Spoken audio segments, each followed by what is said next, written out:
अस्सलाम वालेकुम दोस्तों, मैं हूं अली शेर और आप देख रहे हैं मेरा YouTube channel smart electrical review.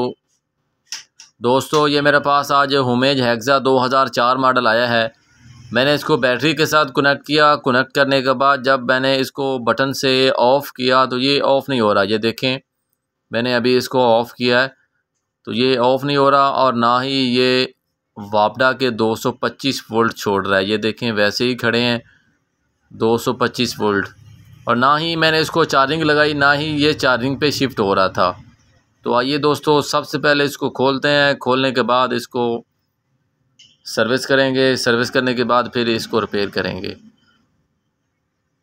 अभी मैं इसको खोलने के बाद बोर्ड इसका बाहर निकालूंगा। तो अभी आपको मैं दिखाता हूँ कि ये फ़ाल्ट कौन से हिस्से में आता है। तो ये देखें, सिस्टम आईसी के ऊपर अगर आप देखें तो यहाँ पे एसएमडीज़ लगी हुई हैं 39C और 88D की, 806 के और 24.9 के। जब मैंने उनको बदलने के बाद मैंने इसको दोबारा बैटरी के साथ कनेक्ट किया तो ये देखें, अभी मैंने इसको कनेक्ट करने के बाद ऑफ़ किया है तो ये देखें अभी ये ऑफ़ हो जाएगा सेट। ये देखें, तो ये मेरे पास जो यूनिट था हेक्सा 2004 मॉडल, इसका फॉल्ट ये था कि ये ऑफ़ नहीं हो रहा था। जब मैंने इसको चेक किया, चेक करने के बाद देखा तो इसकी एसएमडीज़ वगैरह ख़राब थी 24.9 के, और साथ में जो है वो 806 के की ख़राब थी। अब मैंने इसको चार्जिंग लगाया है। ये देखें 28.3 वोल्ट पे खड़ा है, 6 एम्पेयर चार्जिंग कर रहा है। डबल बैटरी का ये यूनिट था।